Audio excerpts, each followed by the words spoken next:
अस्सलाम वालेकुम नाज़रीन, आज की टॉप स्टोरी के साथ मैं हूं आपके मेज़बान फलक भट्ट और मेरे साथ स्टूडियो में मौजूद हैं सीनियर तजियाकार आसम अमीन साहब। आसम साहब, घर के बेदी ने लंका ढहा दी। मेरा इशारा तो आप समझ गए होंगे किस तरफ है। बिस्मिल्लाहिर्रहमानिर्रहीम। अभी कोई छुपी हुई बात तो रह नहीं गई, ऐसे ही है।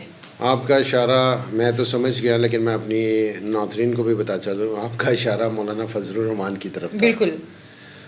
मौलाना साहब ने पिछले दिनों एक ऐसा बयान दिया जिससे पूरी सियासत में एक हलचल सी पैदा हो गई और बड़े बड़े जो ब्रिज थे ना, उनमें दरारें आ गई। ऐसे ही है। उन्होंने कहा जी इमरान खान की हुकूमत जो क्लैश कर गई थी, जो अदम एतमाद हम लाए थे, वो किन किन लोगों की वजह से हुआ और किन किन की साजिश के साथ हुआ। हम उसका नाम नहीं लेते हुए, बात पुरानी होगी।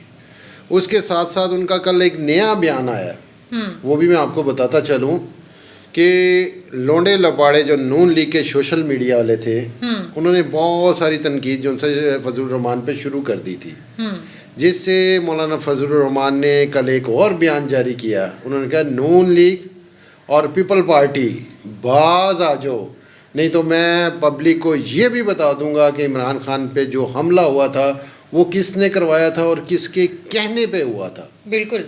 रोज़ फलक एक नया पंडोरा बक्स खुलता चला जा रहा है। आप है। देख सकते हैं कि 2 दिन पहले कमिश्नर रावलपिंडी ने ऐसे इंकशाफात किए कि उन्होंने भी कहा कि मुझे तो सारी राहत नींद नहीं आई, हालांकि ये करना उनको 5 दिन पहले चाहिए था।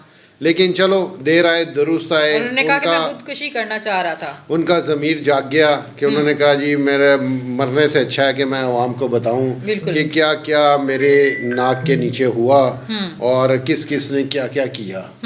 तो ये एक धांधली का सिलसिला तो आपको पता है कि सदियों से चलता आ रहा है, लेकिन 2024 में जो धांधलियों का सिलसिला चला वो अभी तक रुकने का नाम नहीं ले रहा। वो चीज़ें दिन ब दिन सामने आती चली जा रही हैं। आप फॉर्म 45 ले लें, 47 ले लें, यहाँ आप अब देखते हैं कि एक सहाफ़ी ने कल एक प्रिंटिंग प्रेस पे जाके उन्होंने देखा कि बैलेट पेपर आज भी छप रहे हैं। ऐसे ही है। इलेक्शन गुजरे 2 वीक के करीब हो चुके हैं। बिल्कुल। और लेकिन बैलेट पेपर आज भी छप रहे हैं कि उस पर किसने मोहरें लगानी थी, किसको जतवाना था, ये चीज़ें तो बात की थी।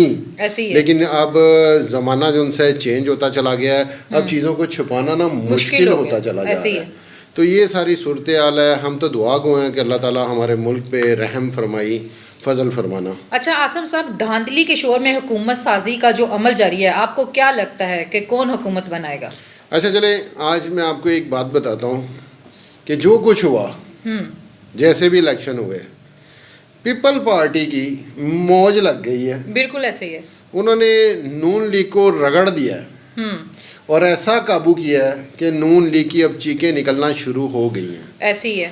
उन्होंने 26 नकात पे एक पेपर जो है ना, वो मियाँ शहबाज शरीफ साहब के हवाले कर दिया कि लो जी सदर हमारा होगा, गवर्नर हमारे होंगे, बिल्कुल, और अहम अहम सीटें हमारी होंगी। वो भी उन्होंने लिख दिया उस नकात में।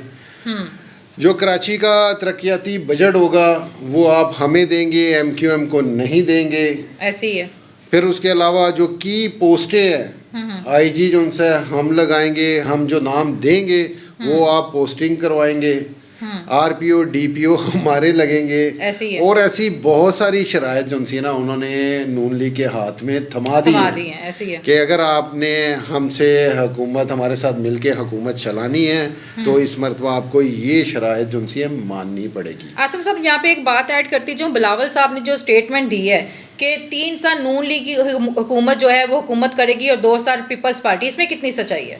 नहीं, वो पीपल पार्टी ने नहीं दी, वो नून लीग की तरफ से हाँ जी उनको दी गई है कि चलो 3 साल हम हुकूमत कर लेते हैं, 2 साल आप लोग हुकूमत कर ले। वो कहते जी नहीं, हम इस मरतबा वफाक में नहीं आएंगे, आप अपनी हुकूमत को वफाक को संभालो।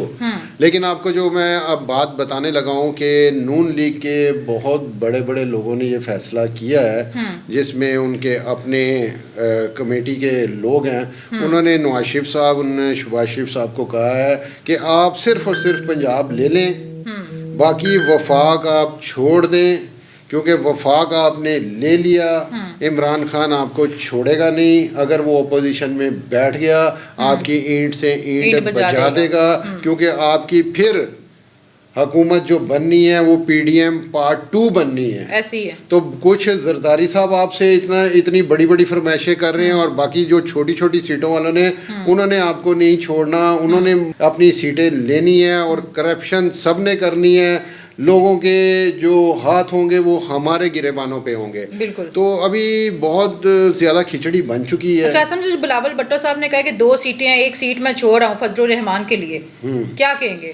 دیکھیں ابھی نہیں، وہ ایسا نہیں، میرا نہیں خیال ہے کہ فضل الرحمان اس کی سیٹ لیں گے، کیونکہ ابھی ان کے ارد گرد جو ہے بہت زیادہ کلیش بن چکا ہے، بہت سارے بیانات ایک دوسرے کے خلاف اب چل رہے ہیں. اب میرا نہیں خیال ہے، لیکن سیاست ہے، یہاں کچھ بھی ہو سکتا ہے.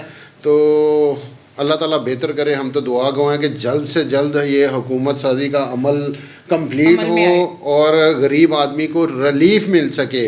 حکومت بنے گی تو کسی سائڈ پہ چیزیں جائیں گی. بالکل. تو یہ ہم دعا گو ہیں کہ اللہ تعالیٰ اس عمل کو تیزی سے پورا کرے اور ہمارے ملک کے لیے جو بہتر ہے وہ آئے اور ہمارے غریب آدمیوں کو ریلیف ملے. جی ناظرین، یہ تھی آج کی ہماری ٹاپ سٹوری. اسی کے ساتھ اپنی میزبان فلک بٹ کو اجازت دیجیے گا. اللہ نگہبان.